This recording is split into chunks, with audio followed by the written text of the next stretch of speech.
Mummy બોલો બેટા, જય શ્રી કૃષ્ણ, જય ગયા મારા જય દ્વારકાધીશ, હર હર મહાદેવ. કેમ છો બધા મિત્રો? મજામાં? સ્વાગત છે મારા મિની વ્લોગમાં. આજે 11 એટલે કશું ચા પીવાની, નાસ્તો નહીં કરવાનો. બરાબર. બીજું ઉગ્યું કોક એનું જો શું ઉગ્યું એ શી ખબર જોરદાર ઉગ્યું કોક ખજૂર ઉગી તો ખજૂર આવી હોય ખબર ને? અલે ઓ ખજૂર ઉગી. આજે તુલસી માતાને પાણી નહીં ચડાવવાનું, આજે રવિવાર અને 11 છે. હા એટલે જ ને તમારે લોટો લાવી ખાલી આને જ. જો આપણે મસ્ત ધોણા થયા હતા, બધા ગાયબ થઈ ગયા. આટલા રહ્યા એ ખૂણા વાળા થયા ખાલી. આટલા રહ્યા ખાલી છે ને આવું છું શીખે છે આવું થયું મિત્રો, કોમેન્ટ કરીને કહેજો. લીમડો હવે સારો થયો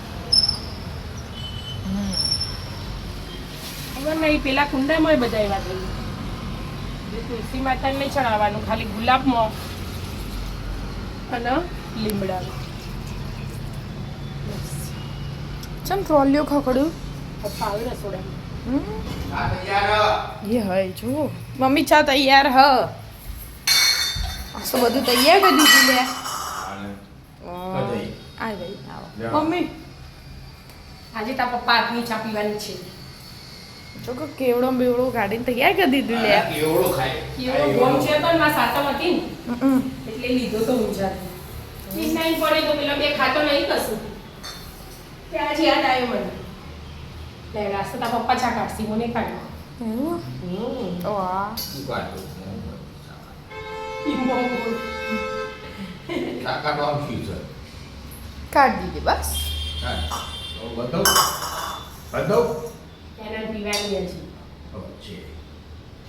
હું તો થોડું જ પીવું. એના હું તો તો થોડું જ. એના તો ઉપવાસ કરે, ખાતી નહીં તો પીતી નહીં કોઈ બધા. એવું ના હોય ખાવાનું ના હોય. એટલે ભાખરી હોય ને એનું ઢેબરા ભાખરી એવું બધું હોય ને, આમ ચા પીવાની ઈચ્છા થાય તો લાવ ફરીથી એ લઈ એકલી ચા પીવાનું શું છે? એકલી ચા પીવાની હોય એટલે ઓછી ગમે એમ. ફરાળી કેવડો એવું બધું મજા ના આવે. મજા ના આવે. કઈ લો તા જે આપણે હોય ને રોજનું એ મજા આવે. ચા નાસ્તો કરી લો. બતાવો. હમ રાધે રાધે. રાધે.